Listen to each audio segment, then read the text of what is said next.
Panther Nation, Pantherologist, what is up?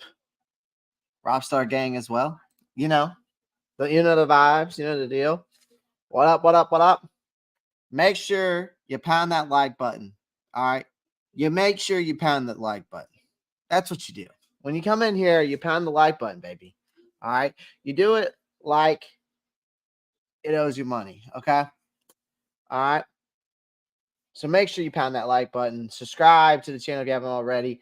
Click that post notifications bell so you don't miss out on new content. And of course, as always, this show is going to go a little different today. This show is going to go a little bit different today. This show is going to go a little different today. Because today, at the end of the show, I am going to do a Q&A call-in show, where that means that you guys, the viewers, are going to get to call in and get to chat with me. Now, granted that now that we're doing that, what's the question mark for? What's the question mark for, Marcos? Can you not hear me? Can you not hear me? Because it says that my mic is working. Is everything okay? Are we having audio issues again? Huh?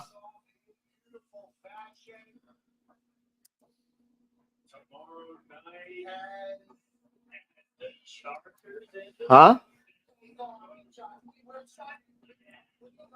Yeah, I waxed. Just wondering what's going on to be different. Oh, okay. Sorry. As long as my mic's working, I was just making sure.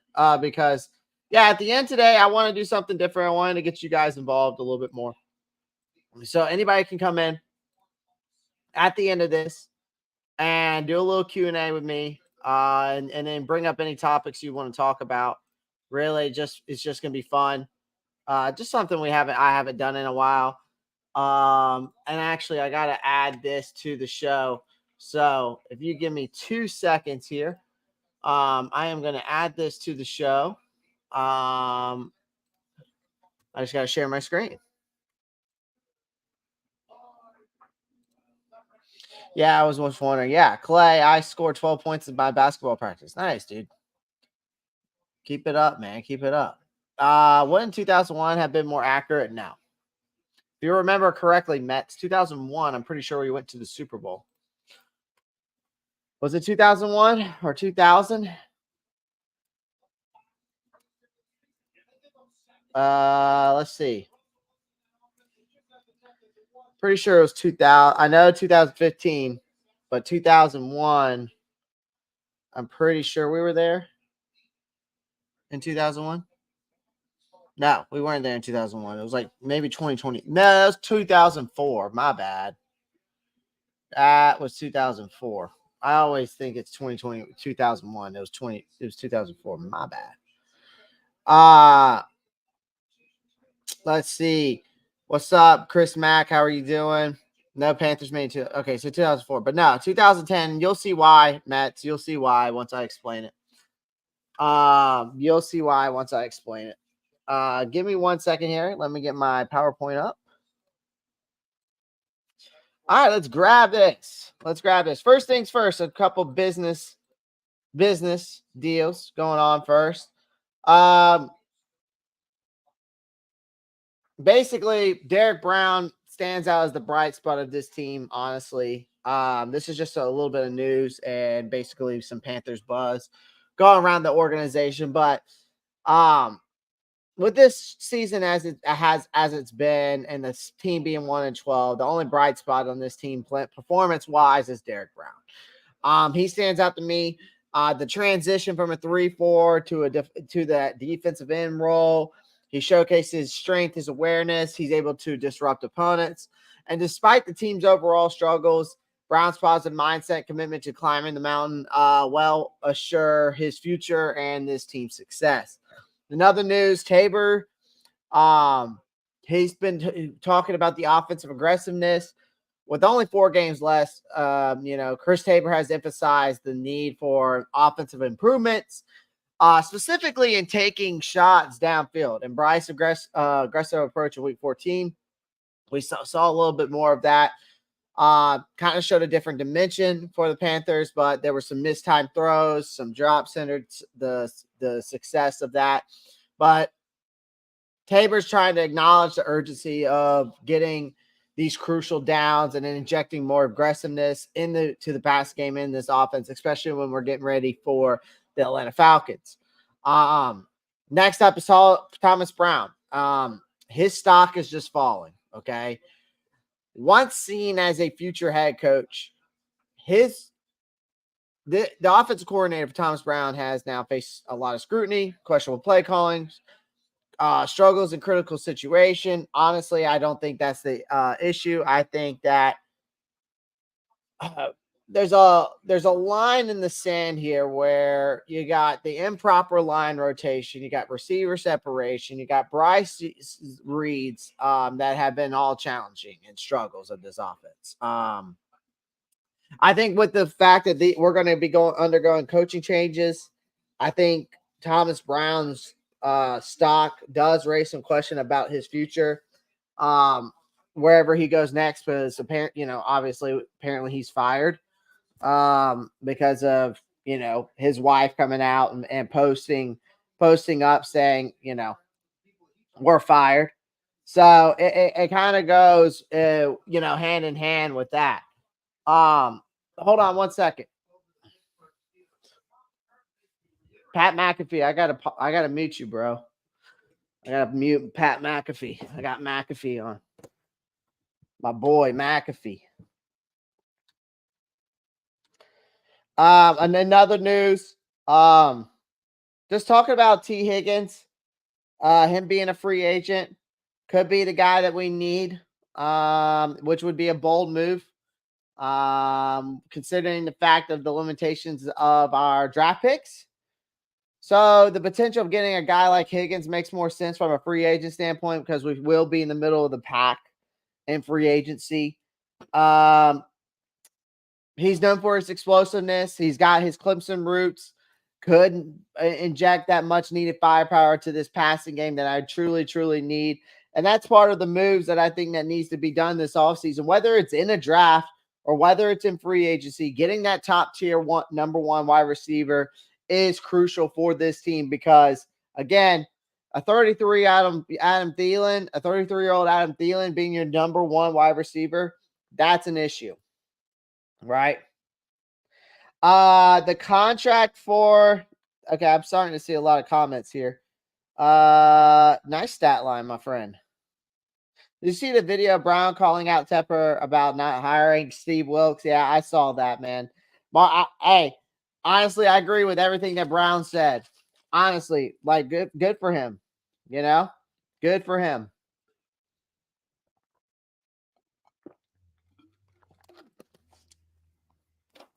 Good for him. You know what I mean? Rumor in Crimson Tide Social, once the Panthers season over, Bryce Young will head back to University of Alabama and have a chat with Nick Saban. We'll see about that. Hey, I think it'd be good for him, though. I mean, having a chat with his old coach probably could be something he needs. Maybe, I guarantee you, if, some of these rumors are true about him being, the way that he is with some of the people here, calling out his teammates and throwing his coaches under the bus, I guarantee you Nick Saban's going to have something to tell him about that. You know what I mean? I guarantee you Nick Saban will call his ass out. So, guys, as you're coming in, make sure you pound the like button. Subscribe to the channel if you haven't already, and click that post notifications bell so you don't miss out on new content. All right. Day in and day out, I'm posting out content. All right. So there's no reason why we shouldn't be pounding the like button, subscribing to the channel, especially if you love the content that I'm for a beer. Oh, no. No beer bottles, man. I don't drink during the week. Make sure you join the Discord, guys. All my social media is down below in the link tree. And then don't forget about our sponsorship, betus.com. All right. And also make sure you see the 4 things across the side here, over here. Like, comment, share, subscribe. Those 4 things are all free and it takes a second to do. So make sure you do that for me, okay? It goes a long way. All right. Now, let's really evaluate. We really can't evaluate Bryce completely until next year. Really, let's see the new coaching and GM do this all season. We'll see. We're going to talk more about that here shortly. What do you think, Cash? Bryce Young may ask Nick Saban for NFL help. It would make sense for him to. I think it'd be a good idea for him. The contract for. Let me see if I can find something on that contract you are talking about. Let's see. Bank of America Stadium. Because I know that was some. I was going to bring that up. I just kind of like Bank of America Stadium deal. They should have signed with Waste Management, is what it was, because that's basically what this team is. Bank of America naming rights extended for the Panthers Stadium name. It says here that they announced an extension. They signed a 20-year agreement since 2004. But this year, it doesn't really say how long it is, though, in this article. Let's see. This one's the most up-to-date one. Oh, my God. We got to start subscribing to the news now. So for me to get news, I got to start subscribing to shit. It's ridiculous. Okay, they announced the extension, but it doesn't say how long the extension is for. It's not clear how long the extension is for, so it hasn't came out yet, what the contract is yet. That's all I know, guys. There's no news on the contract extension. Guys, make sure you go on, if you follow me on any of my social media, please make sure you go share the live stream, especially on Twitter. I've been sharing it on there. You know. But let's get into this. Let's get into more of this. Damn. I think it would be a good idea. Yeah. I heard rumor that David Temp from moved to Panthers, Arkansas. Just give a FU to Panthers fans. I don't know if this is true or not. I mean, if they move to Arkansas, it's not going to make a difference for me. I'm still going to be a Panthers fan at the end of the day. But because I'm not switching to Atlanta, and the only other team that I would have to switch to is because if that happens, like the Panthers is still going to be my team, but like I would have like a second team probably at that point. Then, I mean, technically I do because of my father, but I don't cheer for them as hard and like follow them as hard as I do the Panthers. Like Panthers is, like I said, ride or die. You know what I mean? But either way, like he can go if he does that, whatever. The Bank America contract may indicate he's going to keep the team. Yeah, of course. They're not going to extend that. You know, they're not going to extend the contract. I get that. Yeah. Well, it doesn't matter, Kyrie. They just extended the contract for the Bank of America Stadium. So, and they did a 20-year deal. We'll see how long this deal is. All right, let's get into this little debate here. The 2010 versus 2023. So, which one is worse? Because let's take a time travel here. We're going to time travel back with the Panthers. Because in the great game of who had it worse, right? because the Panthers decided to just become this shit show in 2023. But then you can't ever forget the catastrophe that was going on in 2010, right? It's a battle of bad decisions, quarterback difficulties, many face plants. All right, let's be honest. All right, so fasten up, lock in, guys. Put your seatbelts on because we're going to take a little hilarious trip down memory lane of some epic failure proportions. So, first things first, you've got the quarterback chronicles of 2010 versus 2023. So, in the red corner, okay, all right, you see that over there. You got Jimmy Clausen and you got Matt Moore and Brian St. Pierre from 2010. All right, now, of course, I just got Jimmy Clausen up there. But it was like that during that time, it was like a quarterback buffet where no one wanted seconds. All right, nobody wanted seconds of this buffet because it tasted like ass. All right, but these performances by these guys were ass. So Moore, Clausen, St. Pierre, they both combined for a laughable of 2,600 yards, 9 touchdowns, and 21 interceptions.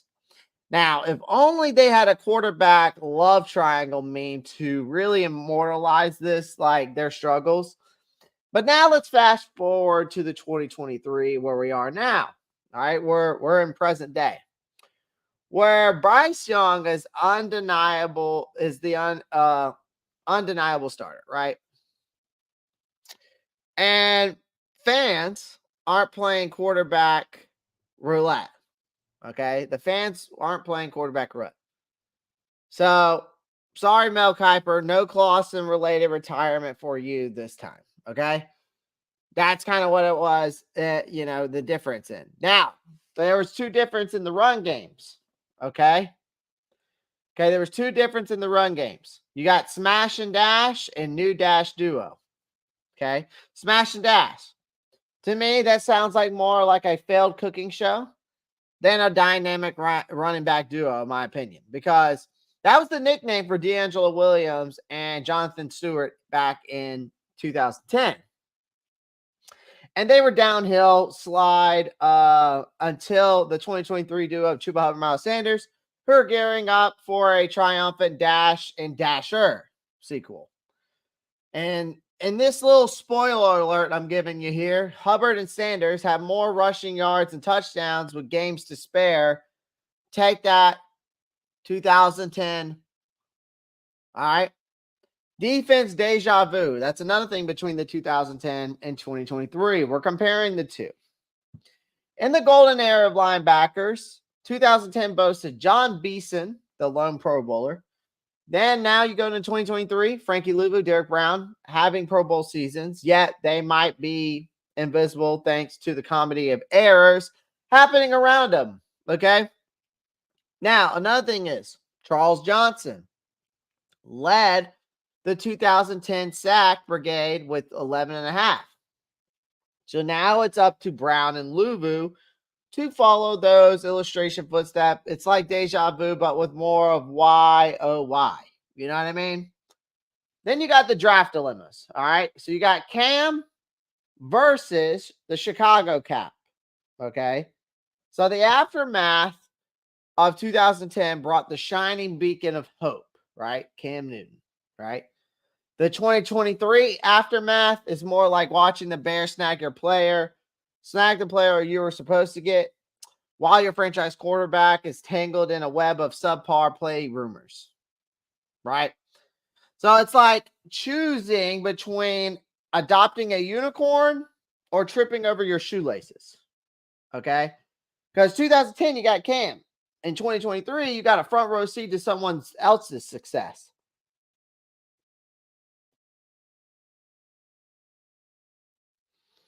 All right. So which one was worse? I'm going to be honest with you. On the field, it's a no-brainer that 2010 takes the cake. 2010 on the field takes the cake. But for off the field chaos and the impending draft drama, 2023 gets that honor. Okay. And the off the field issues, the chaos, 2023 gets that honor. 2010 takes the cake on the field, off the field. 2023 takes the cake. I mean, again, tough times, guys. Indeed. At least we've mastered the art of turning pain into punchlines in this one. At least we turn this into tough times. Again, tough times in Carolina, indeed. But at least I can take that and turn pain into some punchlines for you. All right. That was my goal here. That was my goal. Hopefully you enjoyed those punchlines. Jim told Cam Newton, you want to pay me $1 million if you want jersey number 2. That's so funny in so many ways. Yeah. 2010 had Pro Bowlers, John Beast and Jordan Rowe. Yep. Steve Smith, first time going into Tesla. So what is there going into 2024? Rare Gamer, hopefully. I'm going to talk more about that. Rare Gamer 99. I'm going to talk more about that. I mean, I'm hoping these are the things that the moves that I'm hoping to do. I'm going to go over something I went over yesterday that answers this question that I'm hoping they'll do in 2024. Granted, it's only hope. I've been a Panthers fan 22 years now. Lived in Texas for 17 years now, and ever 4 or 5 years, rumor pops up Panthers moving to San Antonio. I wouldn't mind that. San Antonio is a sick city. I ain't gonna lie to you. I love San Antonio. Every time I go, I have a good time. Lots of beautiful Latino women, by the way. I make my rounds. I know. Other than that, I hope the Panthers never leave my birth state of North Carolina. I don't think they will, guys. I don't think they will.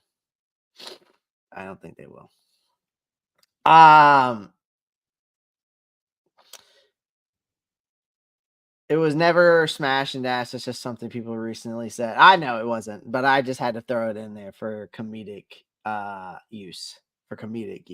I'm trying to make this show a little funny today and not like too much. I'm trying to create punchlines for you guys. I'm not trying to make it where it's like so negative and positive. You know what I mean? Josh, you remember the triple head? Oh, dude, I remember that. Mike Tolbert was from my college, man. I do remember the Marcus was great. I gotta say 2010 because you've seen no promise from any of the quarterbacks then, and Clausen had a run game. Steve Smith, I don't know. I say 2010. All right. And if you think about it, we had a foreign monster and we had Canada. Yeah, you kind of did. Yep. Makes some good sense.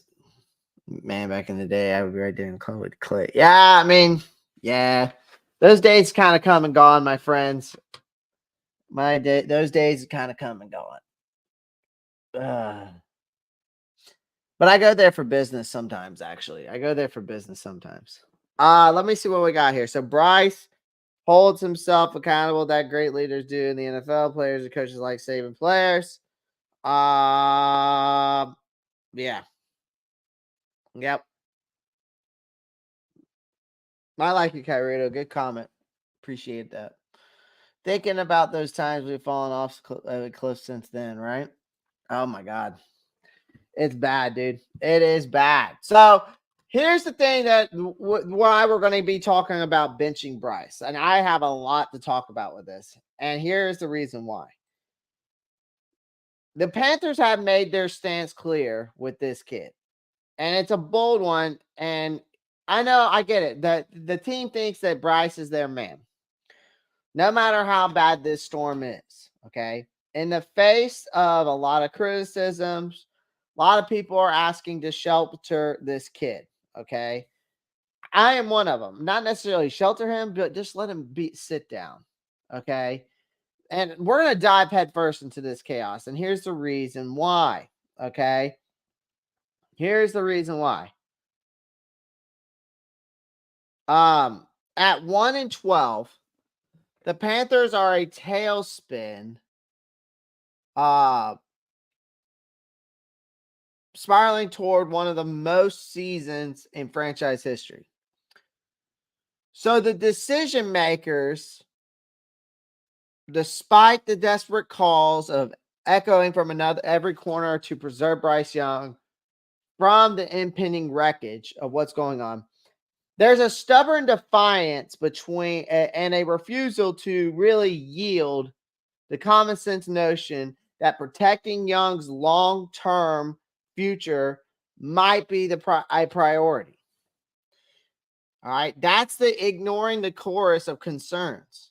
That next thing is Chris Tabor's unwavering resolve.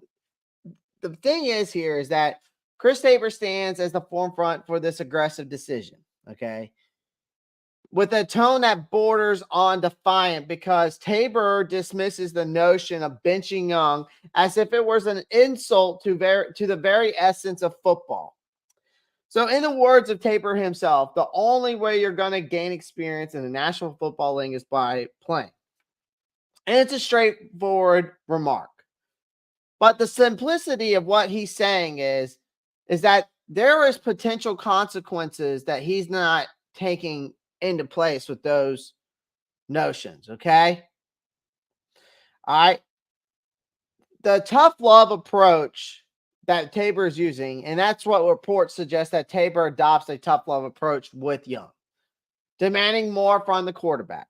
So while other voices may have treaded lightly, right, around him, okay, Tabor is really pushing him to the brink, and there's no room for coddling. Okay, no space for protecting that fragile confidence that he has. Okay, it's a sink or swim kind of mentality, and Tabor is betting on Young's resilience in the turbulent times. Now, the dwindling franchise landscape is the next remark I want to make here, because everything around Bryce is crumbling. The offensive line is needs a complete overhaul, right? The coaching staff is running out of tools to salvage a season, and we're just in the midst of an abyss. All right. So the thing is here is that the Panthers are rolling the dice, desperately hoping that Young's undeniable resolve can withstand the relentless of this onslaughter. Okay, but then there's a thin line though between toughness and torment. Okay, guys, as you're coming in, hope you're enjoying the show. We're going to do a Q&A at the end of the day, so make sure you stick around. I will send the link into the chat once we start that part of the show today. And I'm going to give you can give your thoughts on anything you want to talk about with the Carolina Panthers, okay, with me, okay? And that's going to be the part of the show where you guys can come in, do what you want. But make sure you comment, subscribe, share the live. And make sure you pound that like button. The best thing you can do is just pound that like button. That's all I ask. Okay. So make sure you pound that like button. That's the number one thing I ask from you guys. Okay. So just make sure you do so. All right. The goal is to get 30 likes. Okay. Every live, the goal is to get 50 likes. We've been very close. There's no reason though that we shouldn't have, 20 likes, 30 likes up to this point with how many people that come in here. So just make sure you pound the like button. That's all I ask. All right. So there's a thin line between toughness and torment with this kid. Okay. Now, Young's physical toughness is unquestionable. We've seen it. Okay. Let's be honest. He's taken a beating and he's risen every time. But it's the toll on his demeanor that raises the most concerns. The Heisman Trophy winner obviously seems upset. He's frustrated. He's a far cry from winning mentality he brought from Alabama. So this isn't just about wins and losses now at this point, ladies and gentlemen. It's about preserving that psyche of a young quarterback who isn't accustomed to defeat. So, all right, number 6.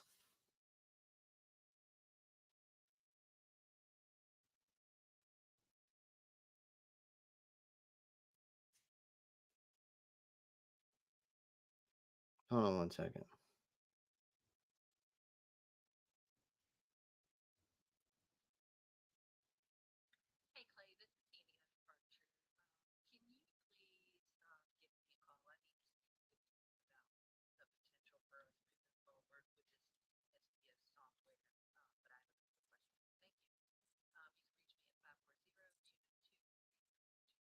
Oh, okay, cool beans. Sorry. I will have to give this lady a call back here soon. Anyways, so you're risking a bet here, and that's why I says the Panthers gamble to stick with Bryce. There's a risky bet with monumental stakes, and the Panthers are walking a fine line, teetering on the edge of monumental investment going sour. So while Tepper insists on the learning by doing philosophy, the skeptics question whether they're dictating bad habits in practice. And it might be more prudent for that kind of path because you're taking a high stakes gamble that could define Young's trajectory in the league. And ultimately, it's a commitment to seeing things through with Bryce Young for better or worse. Okay. Those engagements that I'm talking about, it will serve as a crucial test to Young's mentality and physicality. And that's a gamble, but is a gamble of sticking with him. It's a very risky situation, in my opinion. All right. As the offseason is on its way, the franchise is still left assessing the damage and hoping their unwavering faith in Young doesn't turn this monumental investment into a fatal pursuit, because that's what it's going to turn into, in my opinion. I think it's a risky play. The Panthers are all in, and they let the chips fall where they may. No pun intended.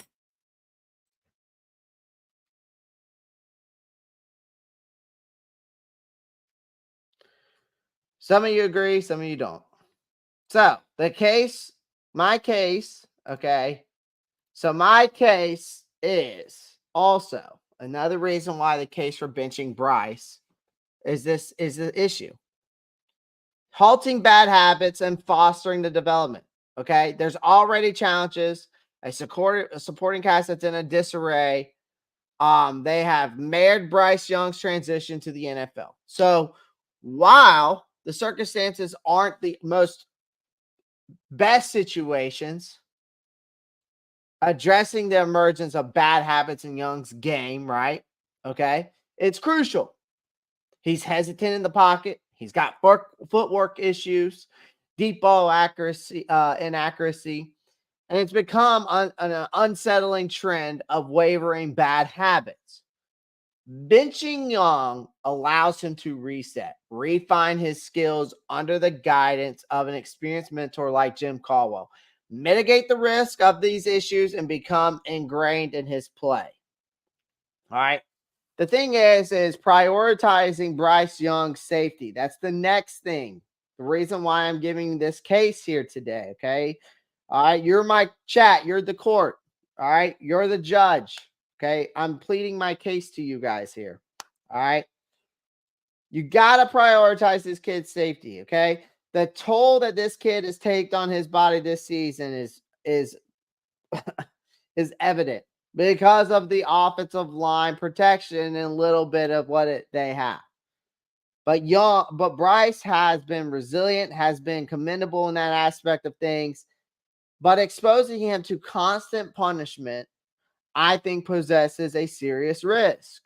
And with Young en route to become one of the most sacked quarterbacks in NFL history, he's on the way of becoming one of the most sacked quarterbacks in NFL history, just so you know. Okay? Go check your stats. If you don't believe me, go look. Because that has got to be a priority of his safety. Benching him for the remaining of the games not only shields him from the potential injuries, but also sends a message that the franchise values his long-term well-being over short-term gains. Okay? That is my next case. My next case, preserving Bryce Young's confidence. Now, his confidence is already fragile, right? Especially for a rookie quarterback and during the challenges he's endured this season. An owner meddling in with football operations, a GM, not adequately putting players around him and not bringing the right people in through the draft and the cap space that he's already torn up and the trades that he's made, right? And then, not bringing in the guys in the right positions to adequately build up that depth. all right, in the roster correctly, all right, firing a first-year head coach.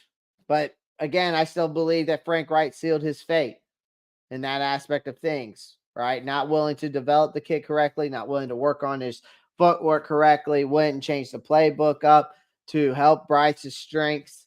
Um, and then the whole drama off the field with coaches texting the owner and and the list goes on and on and on, right?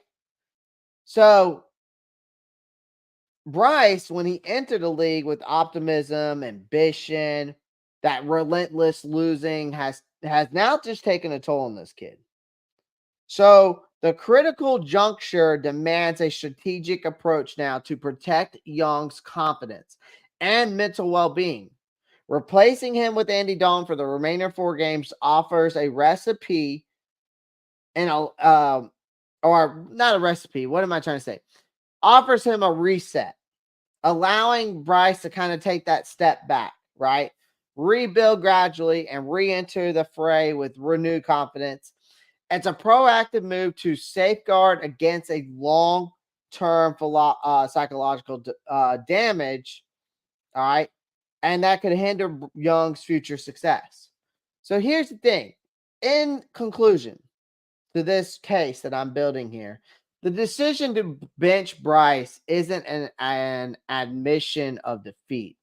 Instead, it's a calculated move to secure the quarterback's development, the safety, the confidence. All right.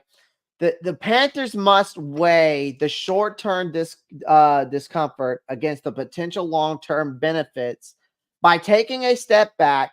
Let the franchise positions itself for a promising future.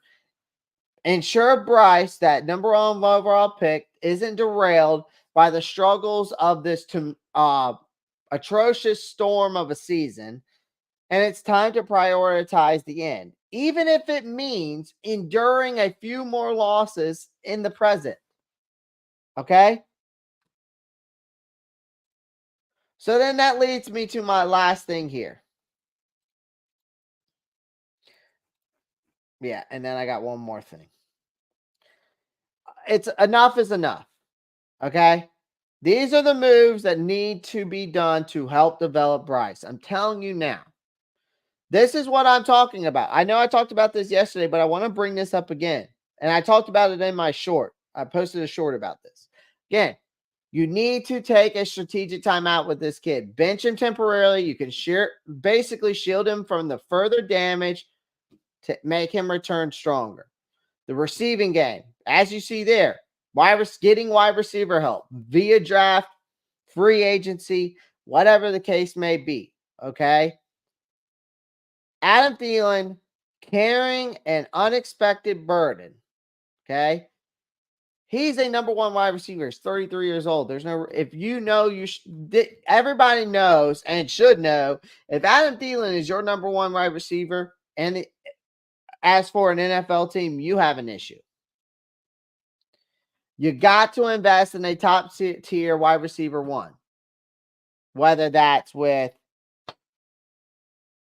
T. Higgins, somebody in the offseason, Mike Evans, whatever, Devontae Smith, Brandon Ayuk, right? Those kinds of guys, right? Get that bull move, or you do it in the draft, all right? And you do it with that first overall pick in the 33rd, at number 33, okay? In the second round. First overall pick in second round. Next thing then is protecting Bryce. It begins within the trenches, right? The offensive line needs a complete rebuild because, of course, Bryce is still facing an alarming number of sacks. Again, if he continues to play, he's on the history of breaking the most sacked quarterback in NFL history. Bryce is on the brink of being the most sacked quarterback in NFL history in just one season. So you got to rebuild this offensive line. It starts within the trenches. But then it goes with all of these decisions. Number 1, number 2, number 3 starts with number 4. And that is the front office and new direction. Because it again extends beyond the field, which leads into the front office. You got to get a new head coach and a general manager duo. Okay? They have to be on the same page and are willing to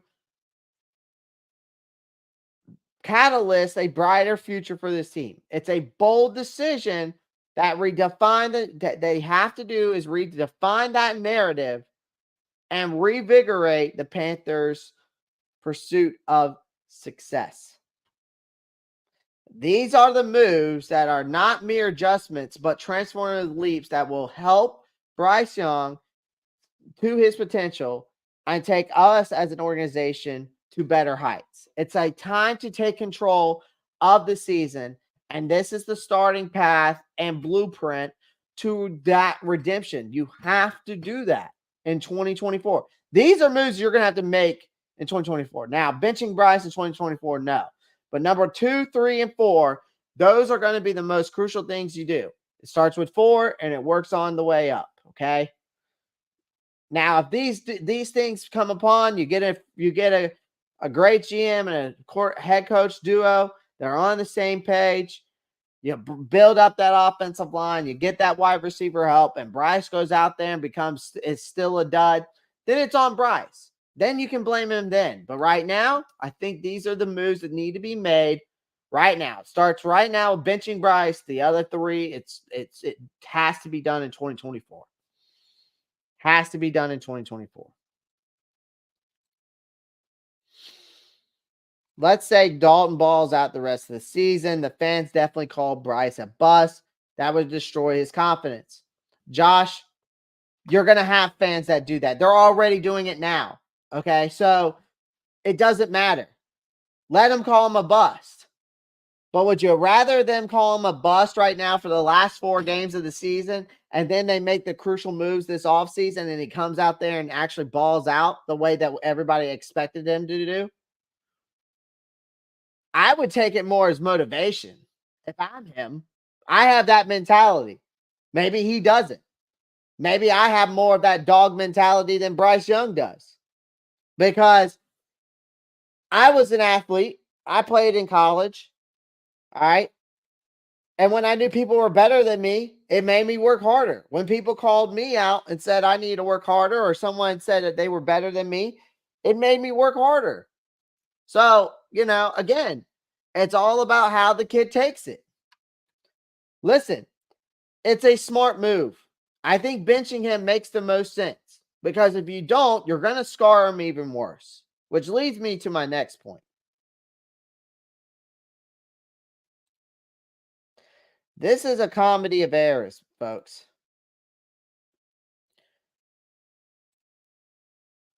The fact that we didn't do a full reset by getting a new GM and head coach tells me Tepper didn't learn anything yet.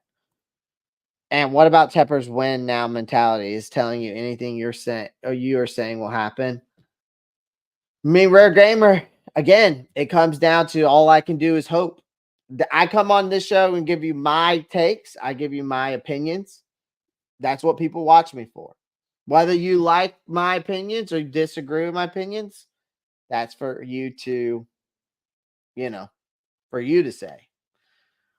Again, I can't say that David Tapper has learned his lesson. And that win now mentality, he better understand that you ain't winning right now, bro. Because this team wasn't built to win right now. Okay. Doesn't matter who's quarterbacking. It doesn't matter what wide receiver, right now, this team was not built to win right now.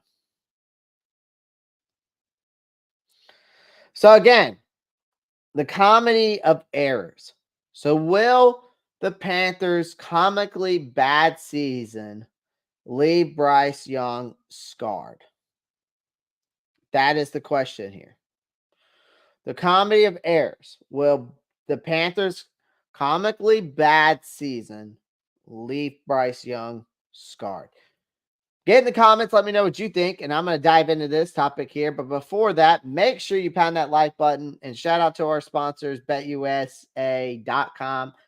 If you want to sign up for free today, the link tree is down below. All right. So here's the thing.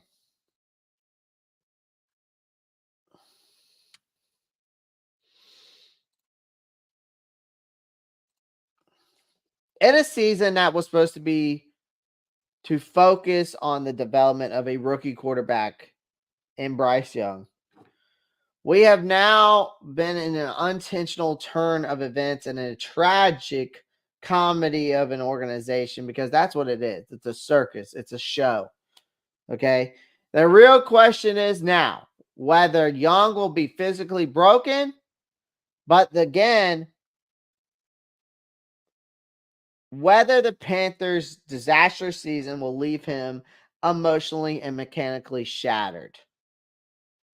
Because even though, given his resilience on the field, the preseason concern about Young's slender frame facing NFL giants seems like a distant memory. So now the pressing issue is whether his confidence and mechanics are taking a hit under the weight of one of the franchise's worst seasons ever. Now, Panthers interim head coach Chris Tabor, we all know him, stepped into franchise to Frank Wright's role, and somehow he still remains oddly optimistic. So the question now becomes about Young's is to continue to play in this offense, and it resembles a run first relic from last season. And now Tabor defended the decision, emphasizing the 200-yard rushing yards gain in a recent game. And he seems to ignore that somebody's blocking them, hinting a criticism toward that offensive line. So the Panthers' offensive strategy under Tabor and coordinator Thomas Brown really is trying to mirror last year's run-focused approach. However, the starking difference lies in the absence of key players like DJ Moore and an offensive line plagued by injuries. All right. The top receiving threat now is a 33-year-old Adam Thielen, and the bar resembles a rotational door more than a stable foundation, right?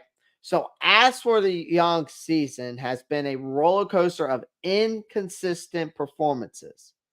All right, culminating a dismal 36.1% completion rate in a recent loss to the New Orleans Saints. Now, Tabor remains resolute and expressive in confidence in Young's improvement and blaming critics on the offensive line. So while Young's post-game accountability remains consistent, fixing many team issues is the real challenge. Because the Panthers are running out of time to salvage the season. The prospect of becoming the NFL's first 1-16 team under a 17-game schedule looms. Now, Fox analyst Jonathan Vilma did point out that Young's discomfort in the pocket and questionable footwork is drawing attention to the quarterback's dance-like bouncing instead of stable positioning. All right. Young's footwork has been a recurring concern, even under Frank Wright's time that he was even here. So with coaches attributing some protection issues to his efficient dropbacks, despite some clean pockets, Young struggled to capitalize on slower developing plays, contributing to his alarming sack pace. And again, that's also an offensive line issue. But the passing game has been a season-long struggle, which has now left Tabor baffled about the solution to that. So again, as the Panthers brace for this final stretch, there is a sense of hopelessness. And for me, the real work awaits this offseason when a new coaching staff, possibly a different front office, gets a chance to work with this kid. Until the Panthers can only, because at this point, all we can do is hope that this terrible season doesn't scar this kid too severely. Because we're all sick of it. We're all tired of it. And that, one more month and this comedy airs will mercifully come to an end. And let's hope the laughs return in the form of a brighter future for Bryce Young and the Carolina Panthers. Marcos Cash, I love you, man. You doing this. You doing that, man. That's why I made you my guy on here, brother. That's why I made you my guy. You are the fucking man. Now, let me share my screen. I got to finish one more thing on this, though.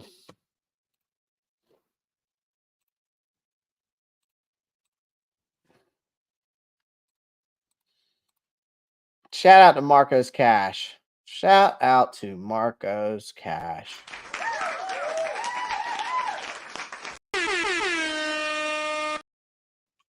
There we go.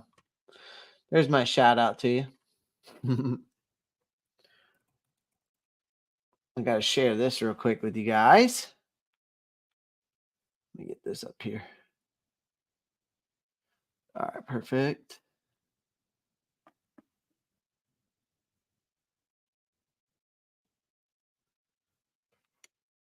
All right. Blending options.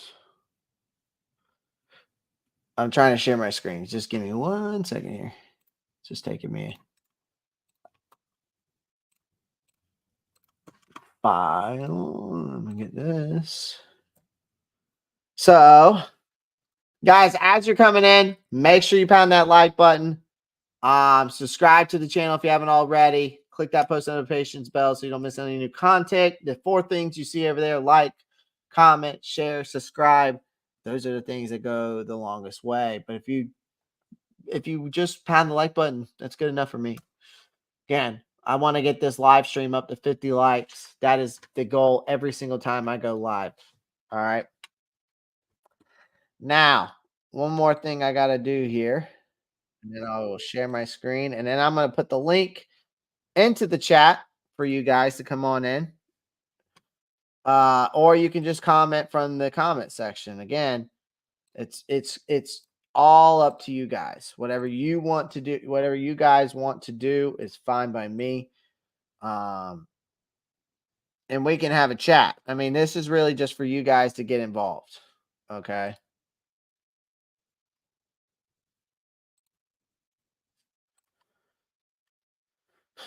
I mean, my thought process really, Kyrito, is really getting this kid a wide receiver group that reminds me of like the Miami group. Getting a guy like Jameson Williams. Hell, I would even take on McCold Hardman because at least he gets open. He's fast, right? Get a guy in the draft who runs that 4.3, 4.2 speed. That's why you saw me do Emeka Ibuka and Jermaine Burton in that last mock draft. Right? Because those guys run 4.3 speed. You run that West Coast style of offense, like how Miami does, and he gets the ball out quick and it moves the ball down the field. So now I leave the floor to you guys, and I will present this in here. I wonder if I can pin this, actually.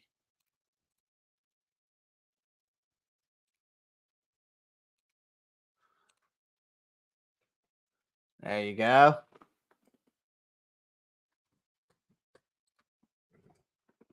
So now I leave the floor open to you guys.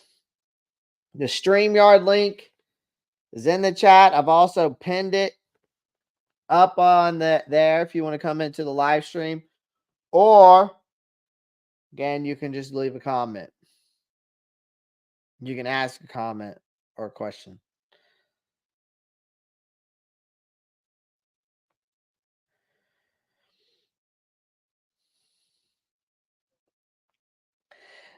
I mean, Rare Gamer, that's an interesting take that you get there. We got Mets coming in. Come on in, Mets. How are you doing?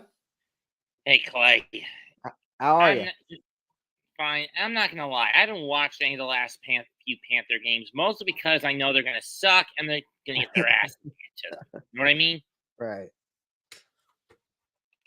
And I mean, the game against New Orleans was by far the worst that this team has gotten its ass handed to it. Would you agree? Oh, yeah, absolutely. This was probably one of the most despicable performances we've had all season. At this point, what did David Tepper in the front office have to lose by benching Bryce Young? Let Dalton start for the rest of the damn year. Right. Because at least with him under center, I mean, yes, he was brought in as a glorified journeyman backup, but at least with him under center, Dalton at least makes this team look cohesive. Right. And we've only got to see that once. Right. No, you're right. I mean, I totally agree with you. I mean, that's why I'm calling for it. I mean, I think it needs to be done. It's not only that it benefits Bryce and his, the safety, the confidence, all of that stuff, but it also gives him time to, kind of just hit that reset button and reevaluate things. I think, yeah, I mean, I think it comes. And yeah. I mean, like Josh said in the chat earlier, he was saying, well, why bench him when again, let's say Dalton goes out there and actually balls out, and then they're just like, well, then he is a bust because Dalton goes out there and balls out. I don't think that's the case. I mean, I think at the end of the day, you're looking at the long-term picture than you are the short term. I'm just saying that at this point, what do they have to lose by benching Bryce and putting Dalton? Nothing. Exactly. I mean, this is, to me, you compare this 2023 team to the 2010 squad. I compare it to the 2001 squad. And I see why. I get it. Take Chris Winkie. We had nothing to guard him. Wins his very first game, but then it's a damn train wreck for the remaining 15. Right.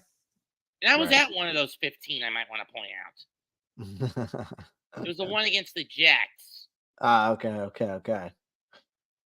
Yeah, I mean, it's like, I wish we could find that, that magic in the, that needle in the haystack like Tommy DeVito, but, you never know. I nearly gave myself a heart attack how that game panned out.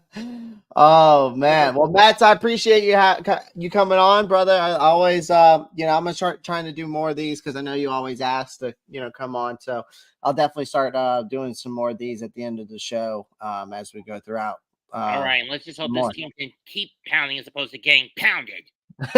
Yeah, let's hope so. I appreciate you joining, Matt. You have a good day, brother. You too. That was Matt's. So, guys, again, this is a nice little Q&A. Just people coming in, just talking, shooting the shit. This is a good way for us to, do a little Q&A. Y'all can call in, but just by joining the live stream, you can stay as long as you like, or, we can just get more people in here again.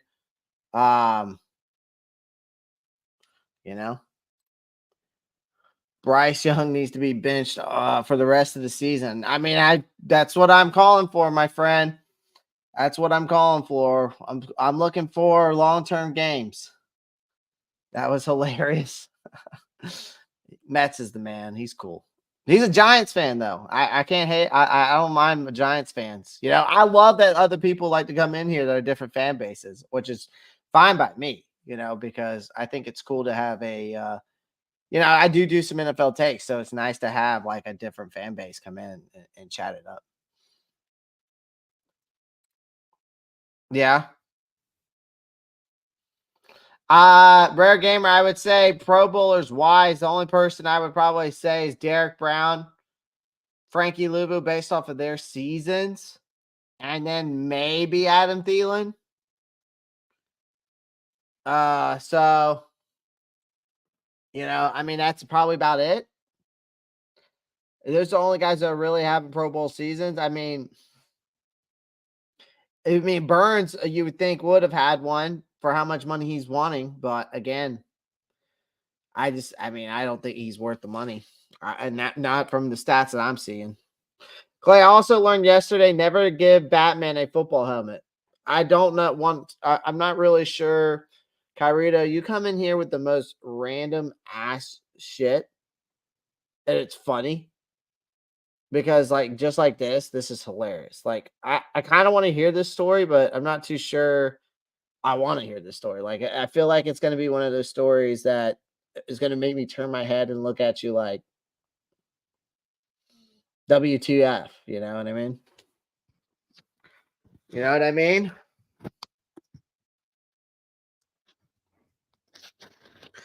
I love this mic. Burns won't want out of Carolina. Yeah, of course he does. Of course he does. He wants out. He should want out. I would want out too. I would want out too. Again, I would want out. I would want out too. I mean, but here's the thing at the end of the day. I think what's going to happen with Burns is, guys, this offseason, we're going to see it. He's going to get tagged and they're going to trade him. I think it's going to be a smart move. I don't think we're going to be able to get 2 first-round picks for him, though. I don't even see, and I think we'd be lucky to get a first-round pick. I think we can get a first-round pick, and maybe that's it. But I think we would also be a little lucky if we got a first round and like a third round or a first round and a second round pick. I think that with the Burns ordeal, never give up, like, since you brought it up. Again, I just don't see it happening. I really don't. So, guys, if you want to come in and join the live stream, come in, say your thoughts, whatever you want to talk about, you're more than welcome to. The StreamYard link is right here. It's pinned in the chat, on top of the chat. It's also inside the chat. So, I was watching a guy just like Batman who acts like Batman, jump punch a dude, took football helmet, kept hitting him with it. Okay. Very interesting. Are you sure it wasn't like one of those like comedic TikToks kind of ordeal thing? That's my curious thought there.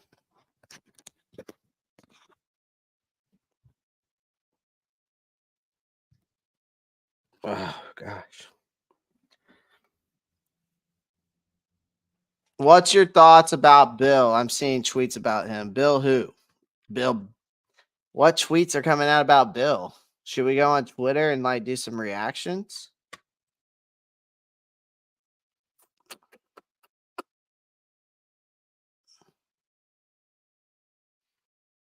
For yourself, could Bill Belichick actually become the coach of the Carolina Panthers 2024?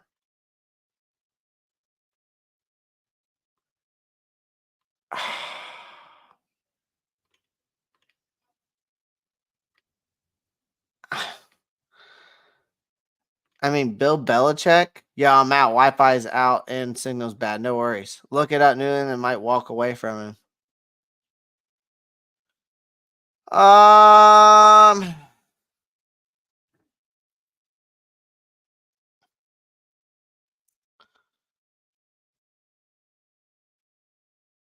Burns head into the locker room. I'm not sure if he's birthday or something else. I see it now, guys. I'm starting to go through.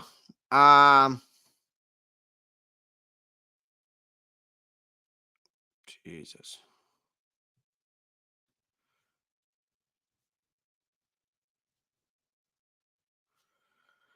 All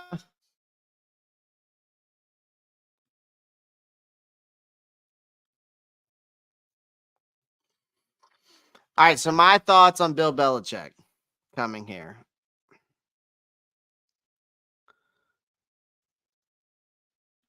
I don't know. Honestly, I don't know. I don't like it.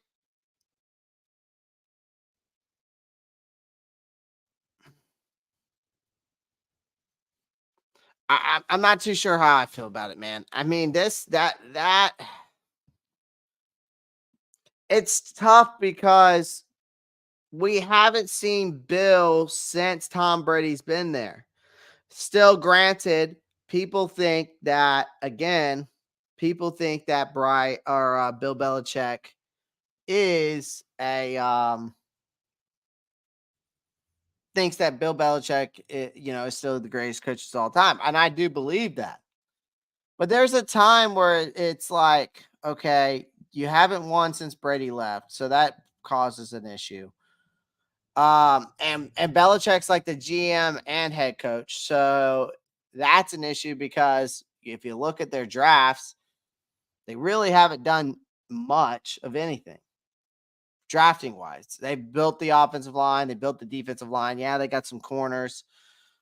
But again, they had no wide receiver help. Mac Jones has not had any wide receiver help since he's got there. He hasn't had a Pro Bowl season since his first season, and whether that's on him or not. I mean, our best bet, I mean, if we were going to go with it, with like our best bet for me, I think, in my opinion, is still Ben Johnson. I think Ben Johnson, coming from that Dan Campbell background, that toughness, he's going to be a tough coach, but he's offensive minded. He's got that team in top 10 in every single category, right?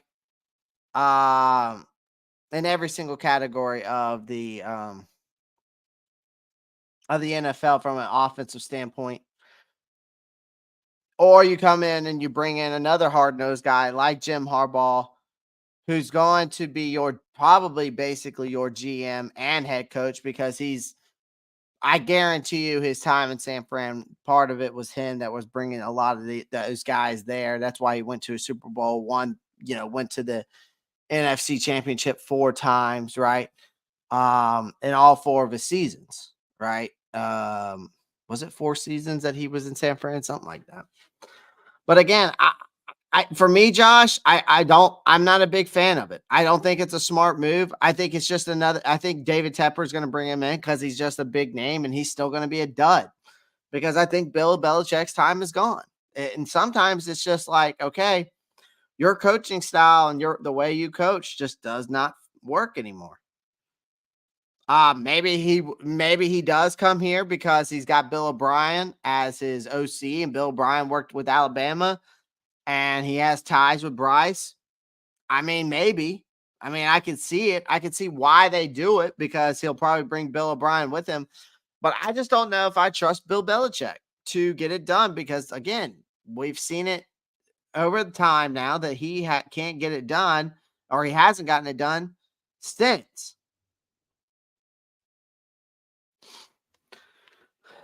I mean, I think he's definitely my 3rd pick, rare gamer. I would say probably Ben Johnson's my 1, Harbaugh's my 2, and I'd probably say Evero's my 3rd. And I wouldn't be mad. Like, if we hire Evero, I would not be upset at all. I would be completely fine with it. I think it would not be a bad move by any state of the imagine. Like, I think it would be a very, very smart move. I really do. I think Evero would be a good move because, again, he's been here. He knows what's going on. He knows Bryce's tendencies. He knows what needs to be done to develop the kid. But again, it's getting him an OC that can call the play callings, and someone that he believes in, someone that's on the same page. Again, it comes down to getting a coaching staff. Like, if Evero did come here, it's the same thing with Jim. It's the same thing with Ben, all of them. It's making sure that the GM and the coaching staff are all on the same page.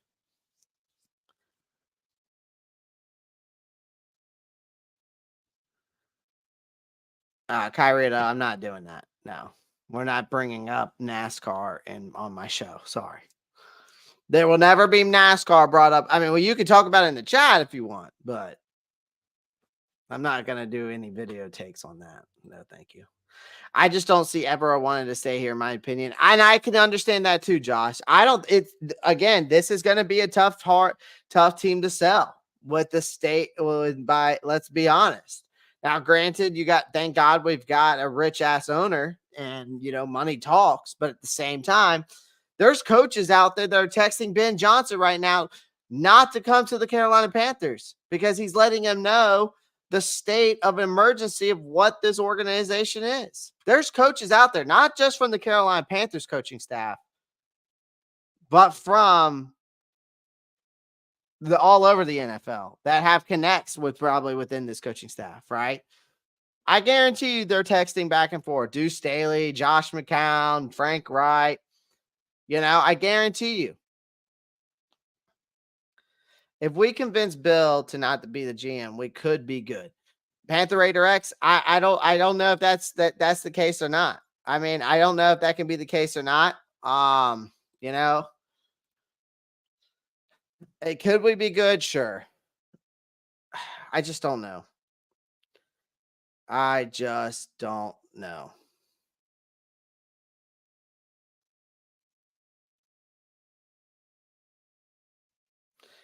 Opinion of Greg Olson, head coach. He said that it himself. That's not out the question. I mean, Greg Olson, listen, you can be my tight ends coach, my friend, but not my head coach. I just don't think I don't think Greg Olson would be is ready to be a head coach. He's done it at the youth level, from my understanding.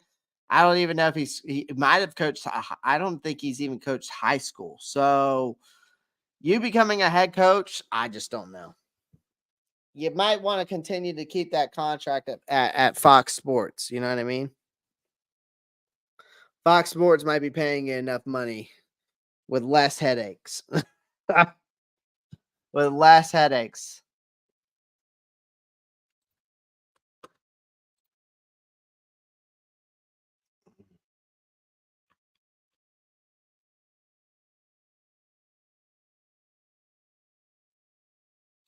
So it will be difficult to sell this coaching job to the top candidates. Easily find a coach outside the top guys, unfortunately. Yeah. I mean, it is what it is. It is what it is. I should have changed the title of this live stream so people wouldn't understand. Let's see.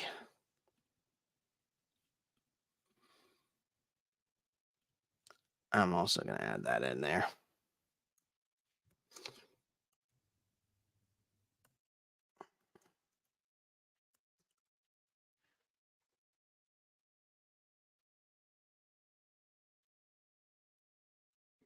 Let's see if that fixes it. Might have, might not have.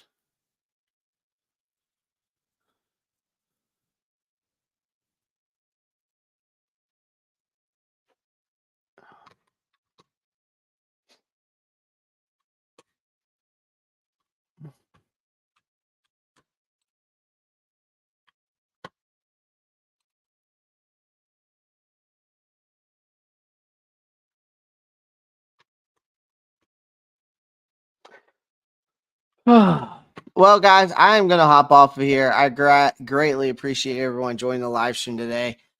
Make sure you pound the like button, subscribe. Just see the 4 things over there. Just do that. That's all you got to do. It's all free, one click away. Also, feel free to join the Discord. The link tree is down below. I'm very active on there. Go check out the all my links, like to my social media, are all down below as well.